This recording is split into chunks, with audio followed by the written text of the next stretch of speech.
Kalau menghadapi situasi yang rumit semacam itu, orang ini maunya apa sih? Dia tertutup, diberitahu tidak mau, tapi kelakuannya tiap hari menyakiti dan menyakitkan. Kata Imam Syafi'i, ya sudahlah, hinalah diriku sepuas kalian, tapi aku akan tetap diam. Bukannya aku tidak punya jawaban, tetapi singa selalu tidak akan membalas gonggongan anjing.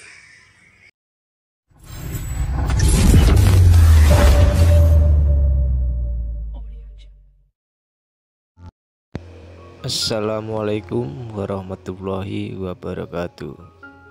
Selamat datang di Curahan Kata. Baik, kita lanjutkan. Ini menurut saya yang lebih penting untuk era medsos ini, era digital yang luar biasa, yang harusnya memudahkan kehidupan kita, ternyata dalam banyak hal kecanggihan IT justru merepotkan, menambah rumit hidup kita. Meskipun tidak mungkin progres itu disusutkan. Sekarang tidak pakai digital lagi, tidak pakai IT lagi, itu tidak mungkin. Tapi kuncinya memang di kita sebagai penggunanya, sebagai pemanfaatnya. Sejauh mana kita menggunakan itu untuk hal-hal yang manfaat dan maslahat. Nah, ini nasihat-nasihat dari Imam Syafi'i menghadapi orang bodoh. Ini istilahnya mungkin agak keras ya. Saya mendefinisikan orang bodoh itu bukan orang yang IQ-nya rendah, tapi orang bodoh itu orang yang tidak mau belajar. Jadi orang yang tidak mau, orang yang tertutup, tidak mau diberitahu saja tidak mau, apalagi belajar sendiri. Nah, ini orang-orang ini bahaya. Apalagi kalau orang-orang ini orang yang merasa bahwa dirinya sudah tahu, dirinya sudah pinter, dirinya sudah benar, sudah baik. Nah, ini lebih gawat lagi. Nah, Imam Syafi'i memberi beberapa tips menghadapi orang semacam ini. Yang pertama, kata Imam Syafi'i, janganlah engkau menyampaikan pendapat kepada orang yang tidak menghendakinya. Engkau tidak akan mendapat pujian, pendapatmu pun tidak akan berguna. Jadi kalau memang jelas orang ini sudah tertutup, diberitahu tidak bisa, dinasehati mental, tipenya memang sudah seperti itu, kita jangan capek-capek, katanya Imam Syafi'i, menyampaikan nasihat-nasihat atau pendapat-pendapat padanya, karena tidak akan ada gunanya, engkau pun tidak akan dipuji. Bahkan mungkin yang kau dapat hanya sakit hati, karena dia akan menertawakanmu, dia akan menganggapmu rendah, lemah, dan lain sebagainya. Jadi ya sudahlah, ada titik di mana kita berpikir taktis, strategis dalam kebaikan. Antara lain tidak usah capek-capek menasehati orang yang tidak mau, orang yang menutup diri. Cari strategi yang lain yang lebih efektif, karena nasihatmu tidak akan berguna, engkau pun tidak akan dapat pujian. Itu nasihat pertama. Bertemu orang-orang yang tidak pinter, orang-orang yang tertutup. Nah, yang kedua, silahkan hina diriku sepuas kalian, aku akan tetap diam saja. Bukannya aku tidak punya jawaban, tetapi singa selalu tidak akan membalas gonggongan anjing. Nah, ini analoginya menarik. Jadi kadang-kadang ada orang yang tidak ngerti, orang ini tidak tahu, diberitahu tidak bisa, tapi tiap hari mungkin menghina kita, mengkritik kita, menjatuhkan kita, menunjukkan di mana kesalahan kita, padahal dia tidak ngerti duduk persoalannya. Katanya Imam Syafi'i, kalau menghadapi situasi yang rumit semacam itu, orang ini maunya apa sih? Dia tertutup, diberitahu tidak mau, tapi kelakuannya tiap hari menyakiti dan menyakitkan. Kata Imam Syafi'i, ya sudahlah, hinalah diriku sepuas kalian, tapi aku akan tetap diam. Bukannya aku tidak punya jawaban, tetapi singa selalu tidak akan membalas gonggongan anjing. Jadi menggonggonglah sepuasmu. Toh engkau diingatkan juga tidak mau, engkau diberi tahu yang benar juga tidak mau. Kalau engkau memang puas dengan menghina, hinalah diriku sepuas mungkin, dan aku akan tetap diam. Karena kalau aku menjawab, membalas, yang terjadi biasanya kontraproduktif. Engkau semakin panjang ngomong, engkau semakin tidak karu-karuan.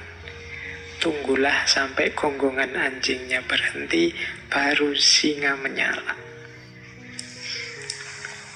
Jadi ini yang kedua. Mungkin teman-teman punya situasi nanti, mengalami situasi semacam ini.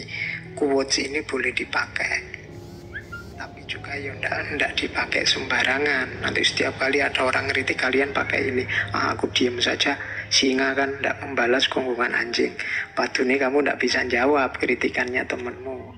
Ini situasinya tidak untuk situasi semacam itu, tapi untuk situasi mungkin ada orang yang bodoh tapi cerewet, diberitahu tidak mau, suaranya tidak berhenti-berhenti, ya mungkin situasi yang seperti itu. Tapi untuk kritik-kritik yang konstruktif, produktif, diskusi-diskusi yang bilati ya ahsan tadi, ya jangan diem saja, ikhlaslah bertukar pikiran, saling memberi masukan. Jadi ini kalimatnya Imam Syafi'i ini ya silahkan dipakai sesuai dosisnya, sesuai ruang dan waktunya. Ini quote selanjutnya juga mirip. Biarlah mereka bersikap bodoh dan menghina, dan tetaplah kita bersikap santun. Gaharu akan semakin wangi ketika disulut api. Jadi ini melanjutkan tadi, ketemu orang yang seperti tadi loh. Seandainya harus merespon, ya tetap kita respon dengan santun, tetap kita tidak lupa akhlak, tidak lupa adab. Biar saja orang terus menghina kita, orang terus menyakiti kita. Kalau kita memang ada dalam kebenaran, ada dalam kebaikan, maka gaharu akan semakin wangi ketika disulut api. Gaharu itu ya kayak dupa itu kan, alat untuk menyebarkan aroma. Nah itu kalau ingin wangiannya semakin tersebar, ya apinya ditambah.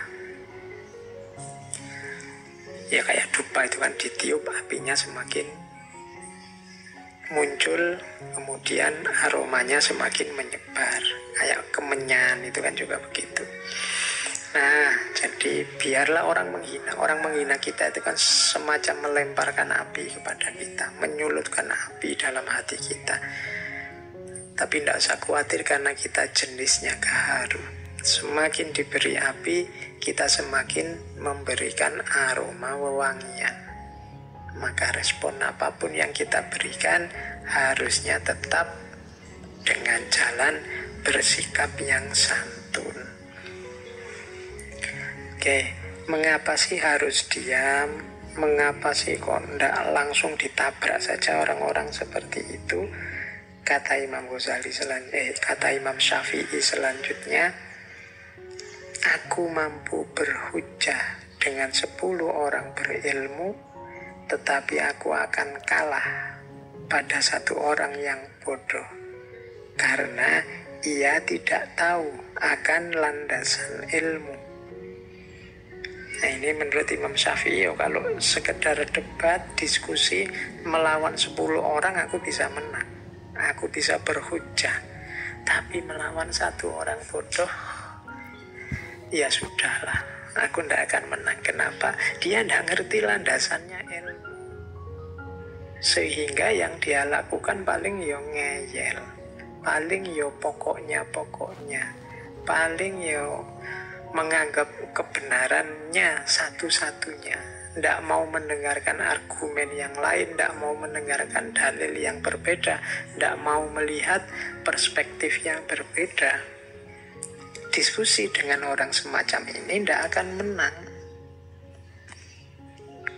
Maka ya jalan satu-satunya ya sudahlah, seperti yang di atas tadi, bisa diam dan bisa tetap bersikap santun. Nah, ya memang orangnya tidak ngerti, dijelaskan seperti apapun tidak akan mau dan tidak akan ngerti.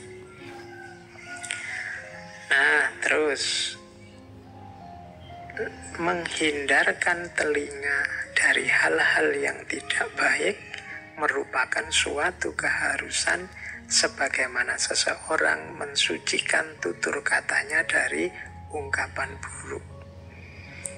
Ini zaman Imam Syafi'i, belum ada medsos, belum ada gadget, belum ada internet. Kalau hari ini informasi itu tidak hanya datang lewat telinga, tapi juga lewat mata. Jadi menjaga mata dari membaca hal-hal yang tidak baik, ini kalau mau dilengkapi, menghindarkan telinga dari mendengar hal-hal yang tidak baik, ini keharusan. Kenapa? Membaca, mendengar itu sama dengan memasukkan sesuatu ke dalam diri kita. Ini kalau kita tidak hati-hati, kalau kita memasukkan juga yang rusak-rusak, sama artinya dengan merusak diri kita, merusak pikiran kita.